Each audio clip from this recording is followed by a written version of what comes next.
Hello students, I'm again here after a long time with a new topic that is method of expressing concentration. इस topic का अगर हम basic सा मतलब निकालें तो ये है कि जो आपकी कंसंट्रेशन है ना, किसी सोल्यूशन में सॉल्यूट का अमाउंट है वो किस तरीके से निकालेंगे। एक तरीके से देखें तो हम इसे क्वालिटी वाइज निकाल सकते हैं, लाइक क्वालिटेटिवली। ठीक है, क्वालिटेटिवली जब हम बात करते हैं इसका सीधा सा जो मतलब है कि आप कंसंट्रेशन को कुछ इस तरीके से बताएं कि कोई सोल्यूशन बहुत ज़्यादा कंसंट्रेटेड है। ठीक है, कोई सोल्यूशन बहुत ज़्यादा कंसंट्रेटेड है और कोई सोल्यूशन जो है बहुत ज़्यादा डाइल्यूटेड है। कंसंट्रेटेड जब मैं कह रहा हूं तो इसका सीधा सा जो मतलब है कि सोल्यूशन में सोल्यूट का अमाउंट काफ़ी ज़्यादा है ना। और जब मैं डाइल्यूटेड की बात करता हूं तो इसका मतलब है कि सोल्यूट का जो अमाउंट है वो बहुत कम है, डाइल्यूट है ना, सॉल्वेंट ज़्यादा है, सोल्यूट का अमाउंट कम है। वहीं पर जब हम सेकेंड मेथड की बात करते, अच्छा सेकेंड मेथड जरूरी भी क्यों है, क्वालिटेटिवली आप ना कंफ्यूज रहेंगे कि अमाउंट क्या है सोल्यूट का। तो अमाउंट को एग्जैक्ट पता करने के लिए हम क्वांटिटी वाइज मेथड्स को देखते हैं। क्वांटिटी वाइज जब हम मेथड्स को देखते हैं तो इसमें आपको सोल्यूट का जो एग्जैक्ट अमाउंट है, ठीक है, एग्जैक्ट अमाउंट वो पता चलता है। किसी सोल्यूशन में सोल्यूट का एग्जैक्ट अमाउंट क्या है वो हमें किससे पता चलता है, जब हम क्वालिटेटिवली मेथड्स को देखते हैं। तो उसी क्रम में हम देख लेते हैं कौन कौन से मेथड्स हैं हमारे पास। तो जो सबसे पहला है वो है नॉर्मेलिटी, और नॉर्मेलिटी को आपने अपने 12th में ज़रूर पढ़ा होगा या 11th क्लास में ज़रूर पढ़ा होगा। बहुत ही इंपॉर्टेंट टॉपिक है एग्जाम पॉइंट ऑफ व्यू से, है ना। यहाँ पर जो डेफिनेशन दी गई है आप देख पा रहे हैं, normality can be defined as the number of gram equivalent of solute dissolve in a litre of solution. Denote किया जाता है कैपिटल एन से। और यहीं पर जब हम फॉर्मूले की बात करते हैं तो फॉर्मूला जो इसका होता है capital N equals to number of gram equivalent of solute dissolve in 1 litre of solution. तो जो वॉल्यूम होगा हमारा वो लीटर में होगा। स्टूडेंट कंफ्यूजन यहाँ पर होती है कि चलो ठीक है ये हम याद कर लेंगे, ये याद कर लेंगे, बट आप ये कैसे कैलकुलेट करेंगे, how will you calculate gram equivalent of solute. तो इसके लिए जो अलग से फॉर्मूला होता है ग्राम इक्विवेलेंट ऑफ सोल्यूट है, उसको निकालने के लिए वेट अपॉन वेट किसका, तो वेट सोल्यूट का, weight of solute upon equivalent weight. ठीक है, अब फिर से कंफ्यूजन क्रिएट हो जाती। ठीक है, वेट तो हमें मिल जाएगा, 2 ग्राम 3 ग्राम या 4 ग्राम दिया हुआ है आपके डेरिवेशन में या कहीं पर भी जो आप सॉल्व कर रहे हैं question. What about equivalent weight? So again there is a formula for equivalent weight. Equivalent weight equals to आपका होता है मोलर मास। उम्मीद है आपको मोलर मास पता होगा। मोलर मास का सीधा सा मतलब है मॉलिक्यूलर वेट, मॉलिक्यूलर वेट। ठीक है, जो भी सब्सटेंस जो भी सोल्यूट दे रखा है उसका मॉलिक्यूलर वेट का है, and divided by N factor. N factor को एक और तरीके से हम लोग जानते हैं, उसे कहते हैं number of replaceable ion, replaceable ion. ठीक है, तो दोनों में से जो आपको याद रखना है वो आप याद रखें। इतना होने के बाद में आपको अब ये पता होना चाहिए कि मॉलिक्यूलर वेट कैसे निकालते हैं, रिप्लेसेबल आयन कैसे होते हैं। तो रिप्लेसेबल आयन के बारे में आपको थोड़ा सा ब्रीफ कर देता हूँ। लाइक अगर मैं बात करता हूँ HCl की, तो HCl ब्रेक होता है H++Cl नेगेटिव, एक आयन यहाँ से निकल रहा है। ठीक है, एक रिप्लेसेबल आयन है, तो हम कहेंगे कि जो इसका एन फैक्टर है 1 है। H2SO4 की जब हम बात करते हैं यहाँ पर 2 H+ निकलते हैं, इसका मतलब 2 आपके पास जो है रिप्लेसेबल आयन है। और वहीं पर जब हम बात करते हैं लाइक NaOH की, तो NaOH में आपके पास यहाँ पर एक एन फैक्टर होता है। तो इस तरीके से जितने रिप्लेसेबल आयन, जैसे यहाँ पर 1 दिख रहा है तो एन फैक्टर 1 हो गया, यहाँ 2 दिख रहा है तो एन फैक्टर 2 हो गए, यहाँ पर 1 दिख रहा है तो एन फैक्टर 1 हो गया। ठीक है ना, होपफुली आप इसको इस तरीके से निकाल लेंगे। तो अब आप अगर एग्जाम में इतनी चीज़ें मेंशन कर देते हैं तो कोई भी आपको प्रॉब्लम नहीं होने वाली, आप अच्छे नंबर अचीव करेंगे। इसके बाद बात आती है कि ठीक है, अगर आप लैब में जाते हैं और आपसे कहा गया prepare 0.1 normal 500 ml NaOH solution. अब क्वेश्चन ये आता है कि आप या तो ये सारे फॉर्मूलाज यूज करें, ये जो मैंने यहाँ पर लिखे, और या फिर आपको पता होना चाहिए कि इसी का एक शॉर्ट फॉर्म ना कह के इन्हीं को डेरिवेटाइज करके एक फॉर्मूला और बनाया गया। क्योंकि यहाँ पर देखो पूछ क्या रहा है, प्रिपेयर 0.1 नॉर्मल 500 ml NaOH। इसका मतलब ये कह रहा है कि हमें मास बताइए कि कितना मास NaOH का लेना पड़ेगा, ये हमसे पूछा जा रहा है।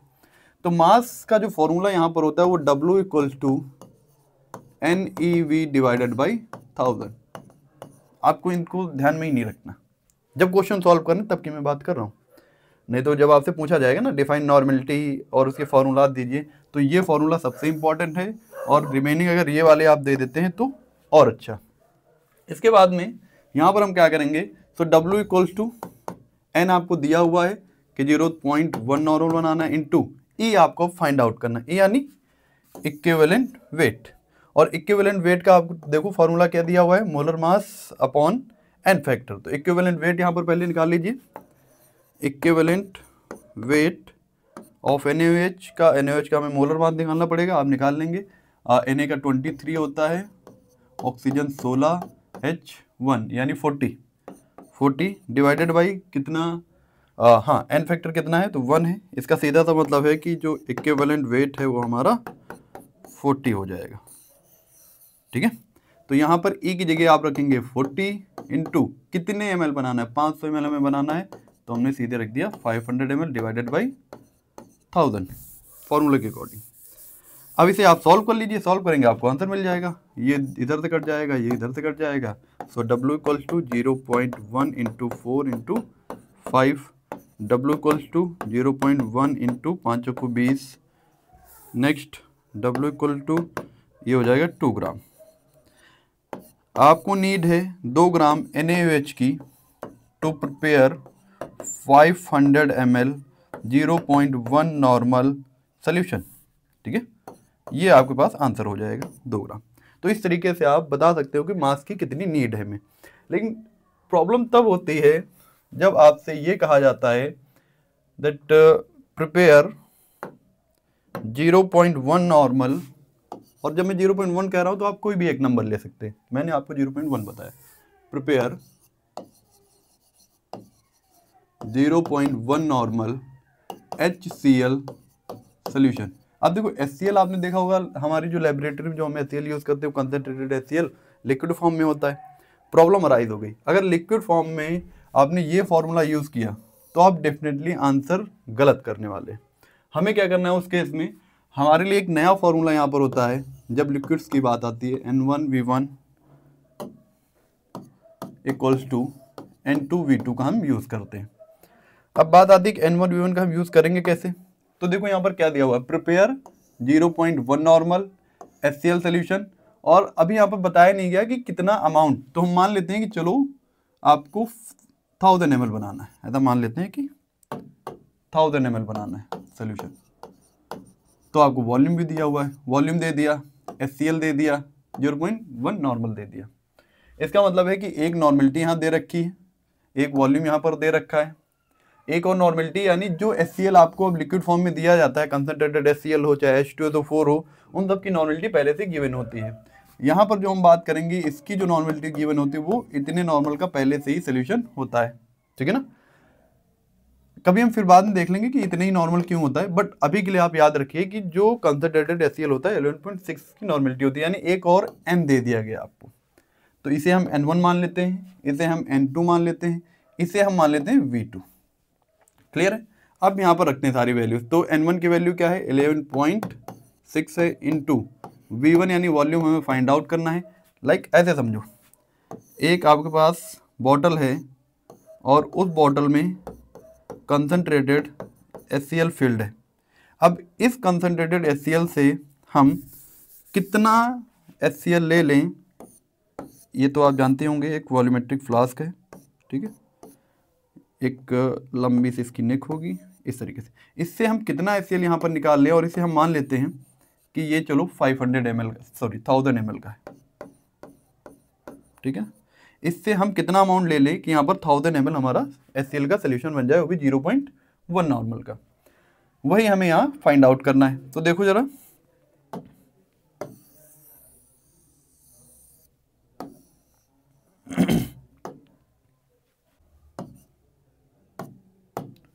N2V2, ठीक है। यहां पर N2 का हमने क्या रखा है, N2 को हमने माना कि 0.1 बनाना है, इंटू कितना बनाना है, तो आपको 1000 ml बनाना है। वहीं पर V1 इक्वल टू 0.1 हो जाएगा 100 डिवाइडेड बाई 11.6, है ना, इतना हो जाएगा। V1 इक्वल टू, अब जो हमारे पास वैल्यू आएगी वो आएगी 8.6 अराउंड आ जाएगा आपका आंसर। सो अगर हम इतने ml इस कॉन्सेंट्रेटेड HCl से यहाँ पर ले ले और इसका वॉल्यूम 1000 ml तक मेकअप कर दें, तो जो ये सोल्यूशन हमें मिलेगा वो 0.1 नॉर्मल HCl मिलेगा। तो आपको याद रखना है कि जब सॉलिड की बात होगी तो हम इस फॉर्मूले से निकालेंगे, जब भी लिक्विड की बात होगी तो हम इस फॉर्मूले से नॉर्मलिटी को कैलकुलेट करेंगे। आगे नेक्स्ट जो हमारे पास है वो है molarity. Molarity is little bit different from normality. जब हम मोलैरिटी की बात करते हैं तो इसमें जो आप डेफिनेशन देख पा रहे हो, number of moles of solute dissolve in a litre of solution, और इसे डिनोट किया जाता है कैपिटल M से। So capital M equal to जो हमारे पास होता है वो होता है number of moles of solute dissolve in litre of solution. तो जो वॉल्यूम होगा हमारे पास वो लीटर्स में होगा। अब क्वेश्चन ये आ जाता है कि जो है आप मोल्स कैसे निकालेंगे ना। मोल्स को जो हम रिप्रेजेंट करते हैं, आप इस तरीके से फॉर्मूला लिख सकते हैं, M इक्वल टू N/V। ये फॉर्मूला भी उसी का, V यानी वॉल्यूम, N यानी नंबर ऑफ मोल्स। अब बात आ जाती है कि हमें नंबर ऑफ मोल्स कैसे कैलकुलेट करनी है। तो नंबर ऑफ मोल्स कैलकुलेट करने के लिए mass of solute divided by molar mass of solute. और ये चीज़ आपको याद रखनी है, आगे जितनी भी चीज़ें आप पढ़ने वाले हैं, लाइक चाहे वो मोल फ्रैक्शन हो, चाहे वो मोलैलिटी हो, इसमें आपको N का यूज़ होना ही होना है। तो mass of solute and molar mass of the solute.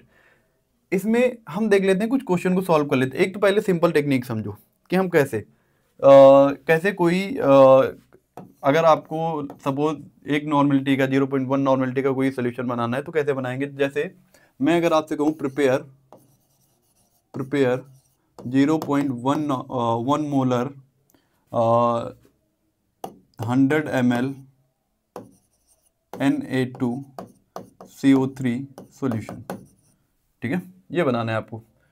अब आपको पता है कि मोलैरिटी का फॉर्मूला क्या होता है हमारे पास। तो मोलैरिटी का फॉर्मूला होता है M इक्वल टू N/V, ये बनाना है। और कहे क्या रहा है ये कि प्रिपेयर 0.1 मोलर 100 ml Na2CO3। इसका मतलब है कि हमसे पूछ रहा है मास बताओ। क्या पूछ रहा है, मास बताइए। तो मास बताने के लिए एक तरीका तो ये है कि आप डायरेक्ट कर लो, फॉर्मूले का यूज ही मत करो, सिंपली इसका आप मॉलिक्यूलर वेट निकालो, ठीक है, इसका सिंपली मॉलिक्यूलर वेट निकालो और अपने अकॉर्डिंग कर दो। एक तरीका है कि आप इस फॉर्मूले का यूज करें जो आपने यहाँ पर याद कर रखा है, जो आपने यहाँ पर लिख रखा है। यहाँ पर देखो क्या क्या दिया हुआ है, तो दिया हुआ है 0.1 मोलर बनाना है। या इस 0.1 मोलर की कैलकुलेशन थोड़ा सा आसान करते हुए ये कर देते हैं कि 0.1 मोलर नहीं बनाना है, चलो कैलकुलेशन थोड़ा आसान करते हुए कि 3 मोलर बनाना है, ठीक है, कैलकुलेशन आसान हो जाएगी इससे। अब यहाँ पर देखो M क्या है, मोलैरिटी है, तो हमने M की जगह M रख दिया। N हमें पता नहीं है, और V कितना बनाना है, तो आपने कहा 100 ml बनाना है, ये लिख दिया 100 ml में तो हम लेते नहीं, हम वॉल्यूम लेते हैं लीटर में, तो इसको लीटर में कन्वर्ट करना पड़ेगा। इसका सीधा तो मतलब है आप इसको 1000 से डिवाइड करें, 2 जीरो इधर से कटे, 2 जीरो इधर से कटे, इसका मतलब ये हुआ कि 3 इक्वल टू 10 इंटू N हो जाएगा। तो जब N इक्वल टू करोगे 3/10 हो जाएगा, N इक्वल टू आएगा 0.3 मोल। ये मोल आ गए, अभी आपको मोल मिले हैं, मास नहीं आपने निकाला।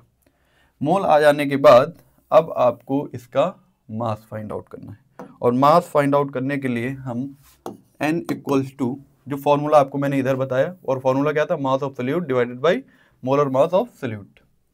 So this is mass of solute divided by molar mass of solute, ठीक है।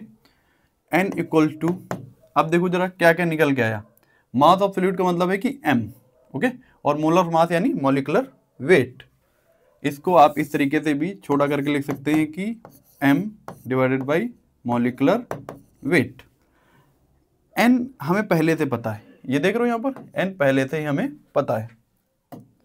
तो n क्या है यहाँ पर 0.3, मास हमें फाइंड आउट करना है, और मॉलिक्यूलर वेट अब आपको निकालना पड़ेगा। तो हमें क्या लेना है, Na2CO3, इसका मॉलिक्यूलर वेट निकालिए। Na का होता है 23 इंटू 2, ओके, तो कितना हो गया 46। कार्बन का होता है 12, तो सीधे 12 लिख लो क्योंकि एक ही कार्बन है। ऑक्सीजन होता है 16, तो 16 इंटू 3, 16 दूना 32, 16 3 48, 48 कितना हो गया 6, 8 6 14, 15 16, 16 के 6, 4 4 8, 1 9 1 10, 106। इसका मॉलिक्यूलर वेट हो गया 106। क्लियर है। अब m को हम इधर लेके आएंगे तो ये हो जाएगा 0.3 into 106। So m equal to, जब हम इसको मल्टीप्लाई करेंगे 31.6 के अराउंड आपको आंसर मिल जाएगा, इतने ग्राम। और ये m क्यों लिख दिया यहाँ पर, हाँ ठीक है, मास, ये मास है एक्चुअली, जो m है इसे आप मास लिखिएगा, वरना मोलरिटी से आप कंफ्यूज होंगे। इतने ग्राम आपको Na2CO3 चाहिए होगा टू प्रिपेयर 3 मोलर,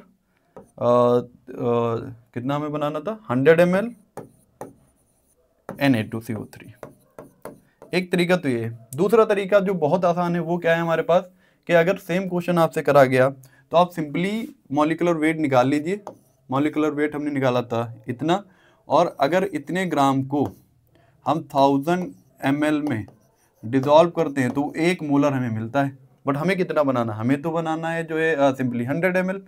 तो हमें 100 ml बनाने के लिए इसे 10 से डिवाइड करना पड़ेगा, तो ये हो जाएगा 100 ml। क्लियर है। लेकिन अभी भी हमने कहा कि फिर इसे भी आप 100 से डिवाइड करें तो ये हो जाएगा 10.6 इंटू कितने ग्राम, और अभी भी एक कितना बनेगा 1 मोलर। लेकिन हमें 3 मोलर बनाना है तो हमने 3 किया तो यहाँ पर 3m आ जाएगा। हमें वॉल्यूम को बढ़ाना नहीं है तो वॉल्यूम ऐसा ही रहेगा, इंटू 3 आपको यहाँ भी करना पड़ेगा। तो जो वैल्यू आएगी 31.6 ग्राम, सेम वैल्यू आएगी जैसा कि आपने यहाँ पर सॉल्व करके निकाला है। तो आप पाएंगे एक तरीका तो ये है कि आप फॉर्मूले में रखें, और एक तरीका आप थोड़ा सा अपना कॉमन सेंस का यूज़ करके कुछ इस तरीके से बहुत जल्दी निकाल सकते हैं। तो ये आप पे डिपेंड करता है कि आप किस तरीके से क्वेश्चन को सॉल्व करना चाहते हैं। Next there is a molality. Molality is also important and just like molarity. यहाँ पर जो अभी तक हम वॉल्यूम ले रहे थे सोल्यूशन का वो भी लीटर में ले रहे थे, बट अभी जो हम देखने वाले हैं वो जो हम सॉल्वेंट यूज़ करेंगे वो किलोग्राम में होगा। इसीलिए इसको लिखने के लिए हम स्मॉल m से तो डिनोट करते हैं number of moles of solute dissolve in kg of solvent. तो जो यहाँ पर हम सॉल्वेंट लेने वाले हैं वो सॉल्वेंट अब होने वाला है kg में, ठीक है। सॉल्वेंट किस में होगा, kg में। नंबर ऑफ मोल्स मैंने आपको निकालने बता दिए कि नंबर ऑफ मोल्स कैसे निकालते हैं, तो आप प्रीवियस स्लाइड में अगर नहीं याद आ रहा हो तो आप यहाँ से देख लीजिए। नंबर ऑफ मोल्स निकालने के लिए हमने क्या किया, मास ऑफ सोल्यूट और molar mass of the solute करा। इसके बाद में अगर इसमें आपको क्वेश्चन सॉल्व करने हैं, ठीक है, यहाँ नहीं दे रखा है, चलिए मैं लिख देता हूँ question. Calculate 2.5 gram CS3COOH in 75 gram benzene. और कैलकुलेट क्या करना है, तो यहाँ पर मोलैलिटी आपको कैलकुलेट करनी है, ठीक है। इतनी 2.5 ग्राम। अब आपको यहाँ पर ये ग्राम में दे दिया गया है अमाउंट, ठीक है, ये भी आपको यहाँ पर ग्राम में दिया हुआ है। इसका मतलब ये है कि अब आपको नंबर ऑफ मोल्स पहले निकालने पड़ेंगे n। अब आपको नंबर ऑफ मोल्स निकालने पड़ेंगे, इसके लिए आपको mass divided by molar mass पता होना चाहिए। तो मास आपको मान लेते हैं हम नंबर ऑफ मोल्स इसके निकालने जा रहे हैं, तो मास आपको पता ही है 2.5 ग्राम दिया हुआ है ना, इसका हम निकालने जा रहे हैं। तो यहाँ तो रख देंगे simply 2.5 gram divided by molar mass. अब आपको निकालना पड़ेगा, नंबर ऑफ कार्बन 2 हैं तो 2 × 12 इक्वल टू जो भी हो जाएगा, नंबर ऑफ हाइड्रोजन 4 हैं तो 4 × 1, नंबर ऑफ ऑक्सीजन 2 हैं, इस तरीके से, ठीक है। सो 24, 4, 16 दूना 32, कितना हो जाएगा, 4 4 8 2 10 10 का 3 2 5 1 6, 3 2 3 2 5 6, 60, 4 4 8 2 10 10 का 0 2 3 5 1 6, 60। सो डिवाइडेड बाई 60 हम इसे कर देंगे। आप इसे कैलकुलेट करिए, इसे निकालिए इधर से, ये 0, ठीक है, तो 0.00 देन अगेन 0 0, इसे आप यहाँ से डिवाइड कीजिए, 6 को 24, 0.4 और फिर इधर 100 जो बचेंगे वो एक और 0 1 1 अराउंड इतना आ जाएगा, 0.0041 के आसपास इसके मोल्स निकल के आएंगे। तो जो n होगा, n ऑफ CH3COH 0.0041 के आसपास इसके नंबर ऑफ मोल्स आ जाएंगे। अब हमें नंबर ऑफ मोल्स इसके भी निकालने पड़ेंगे, ठीक है, या उसकी निकालने की नीड नहीं है, सॉरी। तो अब आप सिंपली इसको फॉर्मूला में रखिए। फॉर्मूला क्या है हमारे पास, m = n upon solvent in kg, जो s होगा वो आपका kg में होगा। सो m = सबसे पहले आपको लिखना है 0.0041 डिवाइडेड बाई, जो सॉल्वेंट है 75 ग्राम है तो इसे हमें kg में करना पड़ेगा, तो 1000 से हम डिवाइड करेंगे, क्लियर है। 1000 जब आप इसे डिवाइड करेंगे तो m = 0041 × 1000 डिवाइडेड बाई 75, m = हो जाएगा 41 डिवाइडेड बाई 75, है ना, 1 2 3, हाँ ठीक, 41 divided by 75। Now again m = आप इसे सॉल्व करिए और आपको जो है मिल जाएगा कि कितनी इसकी मोलैरिटी है, ठीक है। कैलकुलेट करिए जरा, 0.00735, ठीक है, 5 and 5, इतनी आपको मोलैरिटी इसकी मिल जाएगी, ठीक है, मोलैरिटी। तो इस तरीके से आप जो मोलैरिटी का कॉन्सेप्ट है उसे भी देख सकते हैं। आपके लिए जो फिर से इम्पॉर्टेंट है वो एक तो ये फॉर्मूला और दूसरा इस तरीके से इसकी डेफिनेशन। सो नेक्स्ट अब हम देख लेते हैं मोल फ्रैक्शन। मोल फ्रैक्शन को डिस्कस करने से पहले आपको दो चीज़ें और पता होनी चाहिए, है ना। एक्चुअली दो चीज़ें क्यों पता होनी चाहिए वो आगे हम जब क्वेश्चन आपसे सॉल्व करवाएंगे तब वहाँ पर मैं आपको बता दूंगा। और वो दो चीज़ें ये हैं कि इसी क्रम में, इन्हीं मेथड ऑफ एक्सप्रेसिंग कंसंट्रेशन में, एक आपको तो पता होना चाहिए mass by volume, mass by volume, इसे आप कैसे रिप्रेजेंट करेंगे, ठीक है, और वॉल्यूम बाय वॉल्यूम, इसे आप कैसे रिप्रेजेंट करेंगे। ये दो चीज़ें आपको पता ही होनी चाहिए अगर आप मोल फ्रैक्शन के क्वेश्चन को सॉल्व करना चाहते हैं। सिंपली डेफिनेशन लिखना चाहते हो तो उससे हो जाएगा, कोई दिक्कत नहीं। मास बाय वॉल्यूम की जब हम बात करते हैं, इसका मतलब amount of solute dissolve in 100 ml of solution, ठीक है, कितना अमाउंट सॉल्यूट का ग्राम में डिजॉल्व है 100 ml सोल्यूशन में। सपोज आपसे कहा गया प्रिपेयर 10% Na2CO3 सोल्यूशन। अब क्वेश्चन आता है कैसे बनाओगे 10%, और अगर सॉल्वेंट नहीं दिया हुआ है, जैसे मैंने यहाँ पर कहीं भी सॉल्वेंट नहीं लिखा, इसका सीधा सा मतलब है कि आपको वाटर का यूज करना है एज अ सॉल्वेंट। हमें क्या करना होता है, जितना हमें परसेंटेज दिया हुआ है, क्लियर है, जितना हमें परसेंटेज दिया हुआ है, चाहे वो 10% हो, 12% हो, 13% हो, जितना भी परसेंटेज दिया हुआ है उतने ही ग्राम हम इसे वे कर लेते हैं। लाइक 10% यहाँ दिया हुआ, 10 ग्राम वे करेंगे। वे करने के बाद में हम इसे एक वॉल्यूमेट्रिक फ्लास्क में ऐड कर लेते हैं। ये हमारे पास वॉल्यूमेट्रिक फ्लास्क है, इस 10 ग्राम को आप इसमें ऐड कर दीजिए, ठीक है। और ये जो वॉल्यूमेट्रिक फ्लास्क है इसकी जो कैपेसिटी होगी वो होगी 100 ml, क्लियर है, 100 ml। यहाँ से आपने ये जो 10 ml Na2CO3 था उसे आपको ऐड कर लेना है इस पर्टिकुलर वॉल्यूमेट्रिक फ्लास्क में, और फिर सॉल्वेंट आपको लगभग हाफ अमाउंट में या उससे थोड़ा सा ज़्यादा ऐड कर लेना है वाटर। इसमें वाटर जब आप ऐड करेंगे, ऐड करने के बाद इसे अच्छे से सेक करिए ताकि आपका जो सॉलिड है, जो सोल्यूट है, वो अच्छे से डिज़ोल्व हो जाए।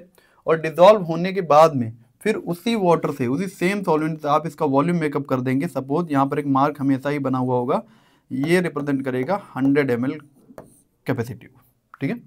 तो आप क्या करेंगे, वाटर के थ्रू वॉल्यूम मेकअप कर देंगे टिल 100 ml इस साइन तक। और अब जो ये सोल्यूशन होगा ये आपका 10% Na2CO3 का सोल्यूशन बनेगा। क्लियर है बात? तो ये तो तब की बात हो गई जब आपके पास सोल्यूट जो है आपका सॉलिड फॉर्म में हो। वहीं पर जब वॉल्यूम की बात करेंगे, सपोज आपसे कहा गया कि 2% इथाइल एसीटेट आप बनाइए, ठीक है। और यहाँ पर आपको इस बार सॉल्वेंट भी दे दिया गया कि हेक्सेन में बनाना है। अब आप कैसे बनाएंगे? तो क्योंकि कहा गया है कि 2% बनाना है तो सिंपली 2 ml आपको इथाइल एसीटेट लेना है। क्लियर? और इसे ऐड कर देना है आपको वॉल्यूमेट्रिक फ्लास्क में, और फिर इसी में इस कैपेसिटी तक 100 ml की कैपेसिटी तक आपको ऐड कर देना है आपका हेक्सेन। तो जो वो सोल्यूशन मिलेगा आपको को, वो 2% का ETOAC यानी इथाइल एसीटेट आपको मिल जाएगा। सो ये दोनों चीज़ें आपको पता होना बहुत ज़्यादा ज़रूरी है। नेक्स्ट अब हम डिस्कस कर लेते हैं थोड़ा सा मोल फ्रैक्शन के बारे में। तो मोल फ्रैक्शन क्या होता है? जब हम मोल फ्रैक्शन की बात कर रहे होते हैं तो मोल फ्रैक्शन का जो बेसिक सा मतलब है वो ये है कि किसी मिक्सचर में अगर 2 या 2 से ज़्यादा कंपोनेंट प्रेजेंट हैं तो उन कंपोनेंट का अपना रेशियो क्या है। क्लियर? वही लाइनें यहाँ पर लिखी हुई, it is defined as the ratio of the number of moles of particular component. इसके फॉर्मूले की बात करिए, अगर हम इससे पहले बात करें कि इसे डिनोट करते हैं हम काई से, CHI, इसे भी हम कहते हैं काई। काई से इसे डिनोट करते हैं और फॉर्मूला हम लिखते हैं number of moles of one component divided by total number of moles of all the component. Suppose there is a solution containing 2 component A and B. Okay, 2 component है A और B। तो काई equal to जो हमारा formula बनेगा, suppose कि आपसे कहा गया कि A के कंपोनेंट आपको निकालने हैं, तो काई A इक्वल टू Na, मोल को कैसे रिप्रेजेंट करते हो? N से, तो Na divided by Na plus Nb। ये तो बात होगी कि जब आपको A के मोल फ्रैक्शन पता करने हो। अगर B के पता करने हो तो chi B equal to Nb upon Na plus Nb। और अगर तीसरा कोई कंपोनेंट प्रेजेंट है, सपोज कि C, तो फिर आप करेंगे Nc upon Na plus Nb plus Nc। Clear? तो ये चीज़ें आपको पता होनी चाहिए। एटलीस्ट 2 तो कंपोनेंट प्रेजेंट ही होंगे, 2 से कम तो हो ही नहीं सकते। अब इसका एक हम क्वेश्चन सॉल्व कर लेते हैं, उसमें आपको चीज़ें थोड़ी सी पता चल जाएंगी। तो यहाँ पर क्वेश्चन आपका दिया हुआ है, calculate the mole fraction of ethylene glycol in a solution containing 20% ethylene glycol. यहाँ पर देखो जो भी मैंने आपको समझाया 20%। अब ये 20% अगर दिया हुआ है, इसका सीधा सा मतलब है कि ये 20 ग्राम दिया हुआ है।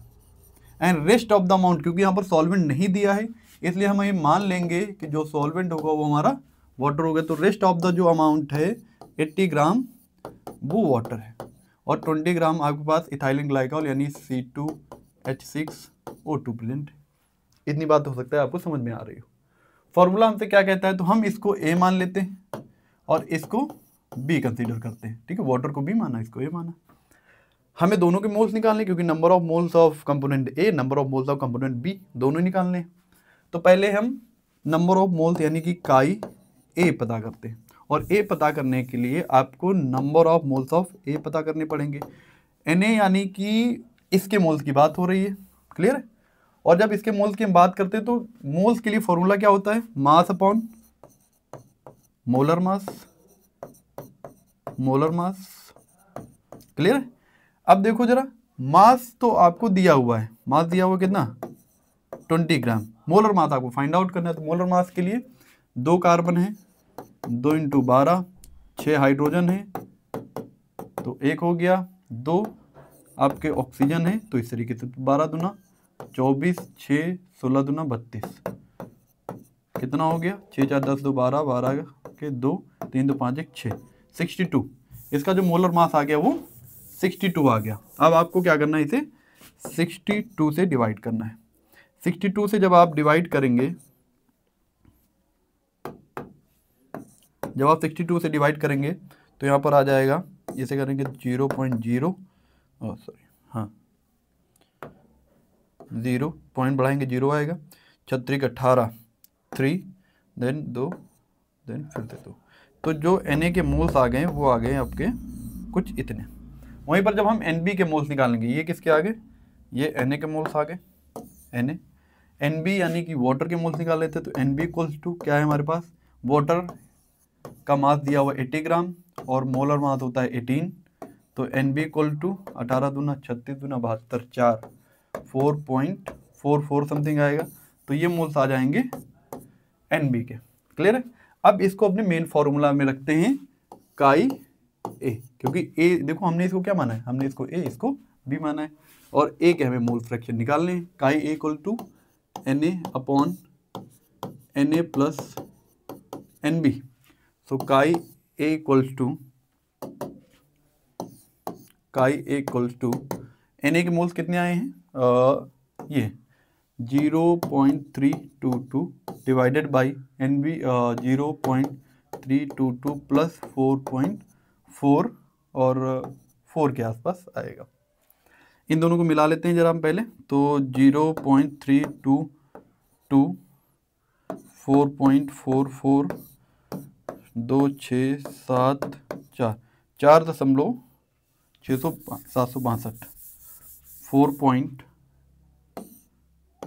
4.762 762। क्लियर है। और ये आपका आ गया 322। इसे अब आप डिवाइड कर दीजिए, काई ए इक्वल्स टू, देखिए जरा क्या आंसर आ रहा है, 0.067। ये मोल्स आपके आ जाएंगे किसके, ए के, कंपोनेंट ए के। अगर आपको इसके निकालने हैं तो आप खुद से निकाल के देखिएगा। जब आप बी के निकालोगे तो बी का करने के लिए हमें फॉर्मूला क्या यूज करना पड़ेगा, ऐसे ही देख लो, chi B equals to Nb upon Na plus Nb, काई बी इक्वल्स टू Nb के मोल्स हमने कितने निकाले थे 4.44 डिवाइडेड बाई इसके मोल कितने निकाल देते हमने 0. यहाँ से देखिए एक 0.322 plus 4.44।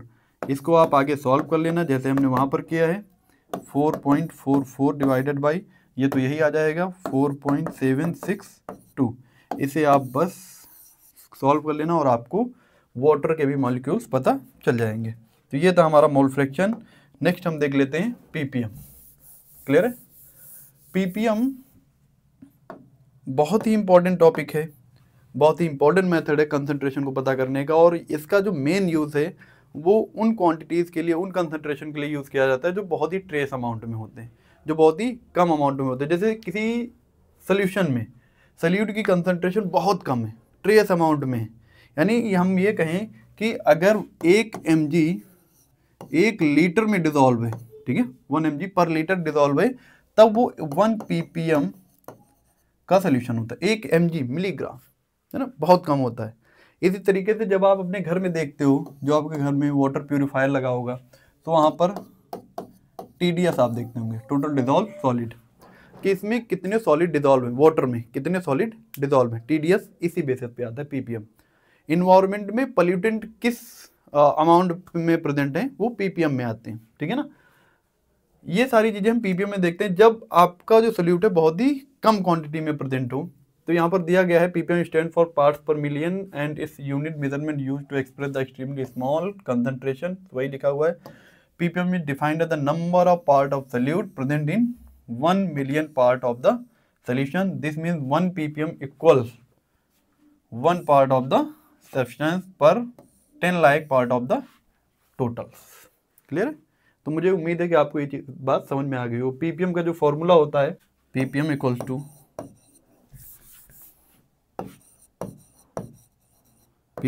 To number of part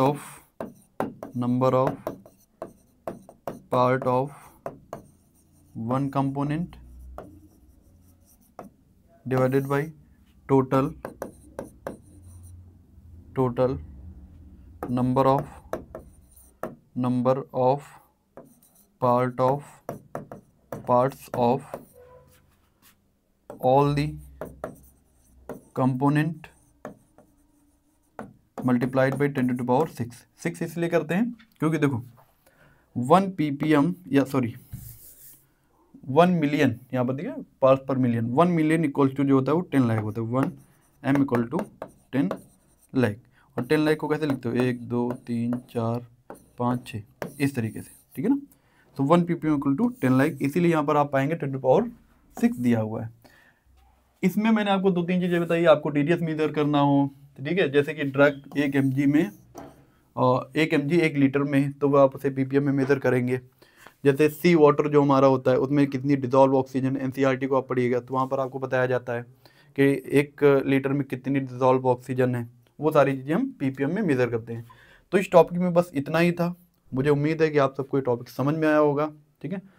जो डिटेल में नॉर्मलिटी और मोलरिटी है वो मैं कुछ नेक्स्ट वीडियोज़ में अपना डिस्कस कर लेंगे हम लोग, कि डिटेल में, थोड़ा सा ज़्यादा डिटेल में, लाइक नॉर्मलिटी के कई सारे डेरिवेशंस। अगर किसी लाइक यहाँ पर मैंने आपसे बताया कि HCl की जो नॉर्मलिटी होती है वो इतनी होती है, तो इसे भी हम डिस्कस करेंगे इतनी क्यों होती है। इसमें अगर आप H2SO4 बनाएंगे तो अराउंड 36 होती है, तो उतनी नॉर्मलिटी क्यों होती है।